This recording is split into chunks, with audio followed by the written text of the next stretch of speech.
Moscow में bomb blast कराना चालू किया। ध्यान से समझिएगा, यह बम ब्लास्ट खुद पुतिन करा रहा था, जो खुद उस देश का प्रधानमंत्री है। और इल्जाम लगा दिया किस पर, चेचन्या पे, कि चेचन्या के लोगों ने ब्लास्ट कराया है। और ये अगस्त से सितंबर 1999 तक धड़ाधड़ रूस में जहां तहां बम फूट रहे थे। इधर भारत में 1999 में कारगिल हो रहा था, अटल बिहारी वाजपेयी थे। और देखते देखते एक महीना, अगस्त से सितंबर 1999 में रूस के शहर मॉस्को, राजधानी मॉस्को में धड़ाधड़ सीरियल ब्लास्ट होने लगे। इस ब्लास्ट में कहीं 10 आदमी मारा जाता है, कहीं 2 आदमी मारा जाता है। ऐसे करते करते मॉस्को में मरने वालों की संख्या 300 हो गई, जिस वजह से भयंकर बवाल हो गया। रूस के लोग अब चेचन्या को देखना नहीं चाहते थे, वो चाहते थे चेचन्या रात से एकदम तबाही किया जाए। अब सोचिए, याद कीजिए 2019 जब भारत में पुलवामा में अटैक हुआ था, हमारे सिपाही शहीद हुए थे, तो किस तरह से बवाल हुआ था कि घुस के मारेंगे आतंकवादियों को। यही चाहता था वहां पर पुतिन भी। पुतिन इसी चीज को चाहता था कि एक बार जनता का समर्थन हो जाए कि मारो चेचन्या को, और यही हो भी गया। 300 लोग जब मरे एक महीने के अंदर लगातार बम ब्लास्ट में, तो रूस की जनता कही कि मारो ससुरा को। इस बीच प्रधानमंत्री थे पुतिन, पावर तो रहता ही है पुतिन को। अब बोरिस यल्सन जो पियक्कड़ था, शराब पी के पूरा पावर पुतिन को दे दिया, कहा कि चेचन्या को संभालो। इसने क्या किया, पुतिन ने हर सिपाही के चेहरे पर या हेलमेट पर कैमरा लगा दिया और लाइव टेलीकास्ट दिखा दिया कि कैसे मारा जाता है। अब मारा जानबूझ के चेचन्या में। देखिए, जो भी मॉस्को में बम फोड़ा गया था, पुतिन फोड़ा था। ये बात एकदम क्लियर है कि पुतिन फोड़ा था, और उसी ने घुस घुस के मारा चेचन्या में। वहां के लोगों को तो रियलिटी पता नहीं थी, और पूरा लाइव दिखाया जा रहा था। ध्वस्त कर दिया पूरी तरह चेचन्या को, और वहां के लोगों को, भाई उनको लगा कि हमने बदला लिया है यहाँ पर, और 80,000 लोगों को मार दिया पुतिन। सोचिए कितना खतरनाक है ये पुतिन। 80,000 चेचन्या के लोगों को मार दिया, खुद ब्लास्ट कराया मॉस्को में, इल्जाम लगाया चेचन्या पे, और घूस के मारा 80,000 लोगों का। पूरा टीवी पे लाइव टेलीकास्ट दिखाया। इससे क्या हुआ कि पूरी दुनिया, पूरे रूस के लोगों ने देखा कि जो उनके घर में 300 को मारा है, पुतिन ने घुस के 80,000 को मारा है। ऐसा नेता होना चाहिए यहाँ पर।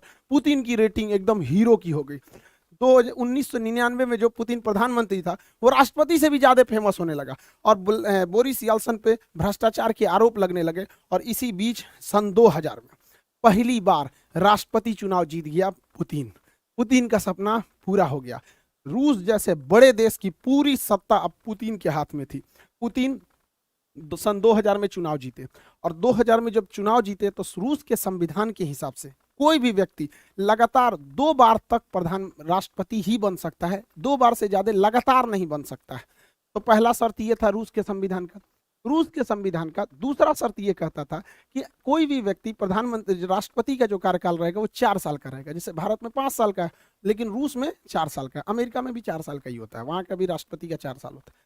तो पुतिन राष्ट्रपति बने 2000 सन 2000 से 2004 के लिए। इस दौरान इनको पता था कि हमारा जो पहला टेन्योर है वो 4 साल का है, इसमें अच्छा काम करना है। तो इन्होंने क्या किया, सन 2000 से 2004 के बीच में अपने मन मुताबिक अधिकारियों की नियुक्ति किया। अब चूंकि ये खुफिया एजेंट थे, इसलिए इनको हर जानकारी थी, और पूरी तरह से अपने मन मुताबिक पूरे मंत्रिमंडल को बैठाया और क्रेमलिन पर अपना दबदबा मजबूत किया। जैसे भारत में संसद होता है, अमेरिका में व्हाइट हाउस होता है, उसी तरह रूस में क्रेमलिन होता है, यहीं पे राष्ट्रपति रहते हैं। और पूरा दबदबा बनाया अधिकारियों के बीच में, और जबरदस्त काम किया अपने पहले टेन्योर में।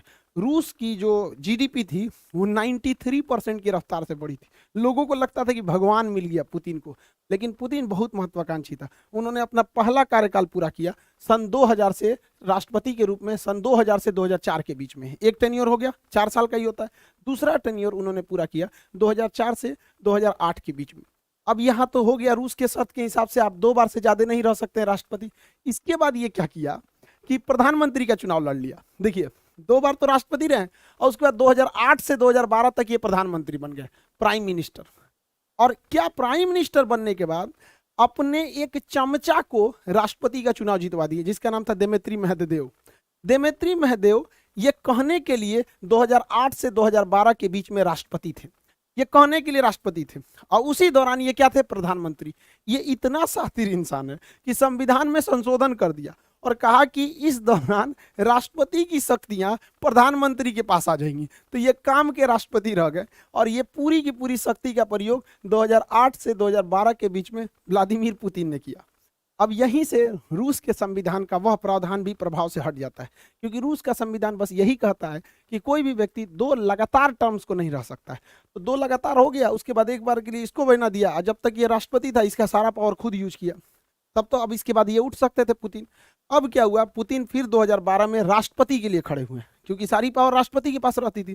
तो 2012 से 2016 के बीच में पुतिन राष्ट्रपति रहे, और जब ये राष्ट्रपति थे ना तो फिर संशोधन किए कि जो पावर प्रधानमंत्री राष्ट्रपति से प्रधानमंत्री को दिया गया था वो वापस पावर प्रधानमंत्री से राष्ट्रपति को दिया जाता है। खिलवाड़ करके रखा ही इंसान देश के साथ। तो 2012 से 2016 तक के बीच में ये राष्ट्रपति रह गया। 2016 में फिर चुनाव हुआ, क्योंकि 4 साल पे होता है। 2016 से 2020 तक ये फिर से राष्ट्रपति बने, और 2020 में ये संशोधन कर दिए कि ये बंदा 2036 तक राष्ट्रपति रहेगा।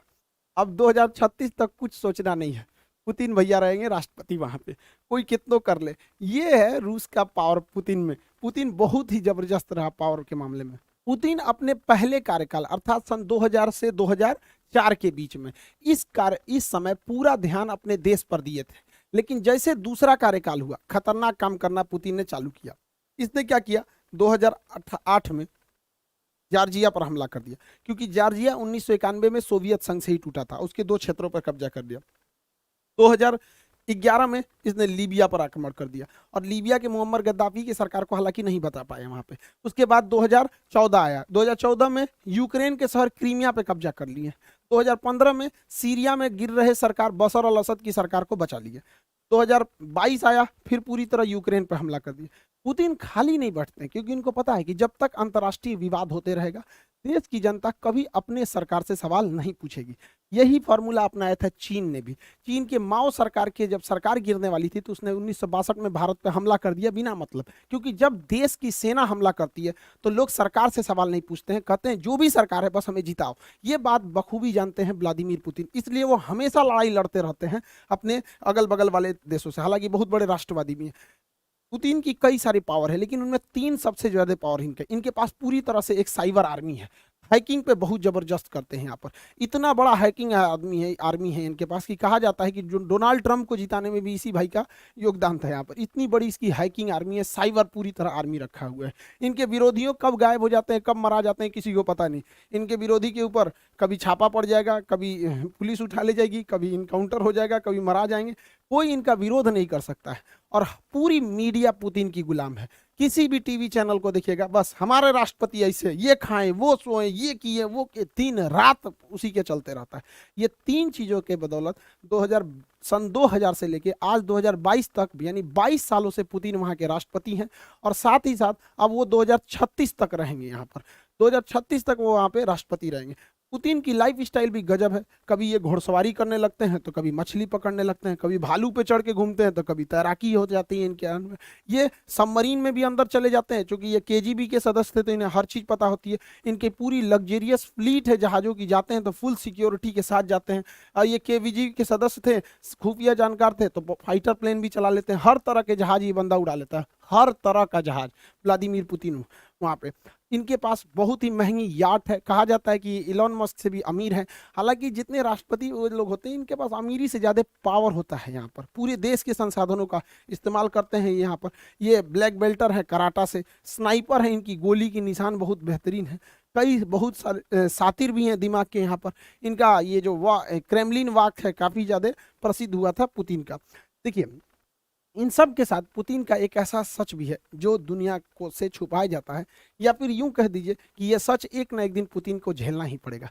पुतिन को कहा जाता है कि एब्डोमिनल कैंसर है पेट का, खैर उसका ये इलाज करा लेंगे, लेकिन इन्हें पार्किंसंस बीमारी है। पार्किंसंस बीमारी एक तरह का लकवा होता है। पार्किंसंस बीमारी लकवा होता है, शरीर धीरे धीरे दिमाग काम करना छोड़ देता है, उस अंग पे धीरे धीरे दबाव होने लगता है, वो अंग काम नहीं करता है। आप पुतिन को देखिएगा तो हल्का झुक के बैठेंगे, कभी बैठेंगे तो इस टाइप के झुक के। ये पार्किंसंस बीमारी है, और इनका शरीर उतना काम नहीं करता, इसलिए जब बैठेंगे तो टेबल कुर्सी को बहुत जोर से पकड़ के बैठते हैं।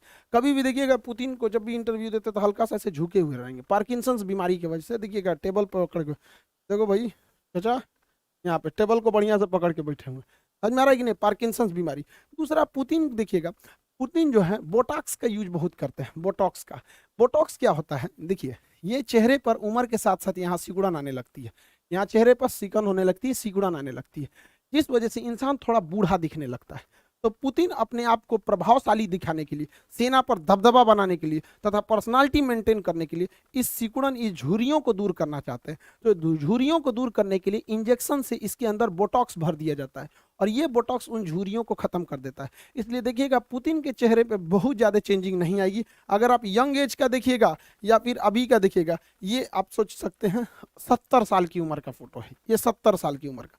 और यंग एज का भी देखेंगे तो उतना खास चेंजिंग नहीं आएगा, चेहरे पर उतनी सिकन देखने को नहीं मिलती है बोटॉक्स की वजह से। लेकिन यूक्रेन की लड़ाई में प्रतिबंध लगा दिया गया है बोटॉक्स के ऊपर। अभी भाई को बोटॉक्स नहीं मिल रहा है तो बूढ़ा दिख रहा है यहाँ पर, लेकिन इतना भी ज़्यादा प्रभाव नहीं पड़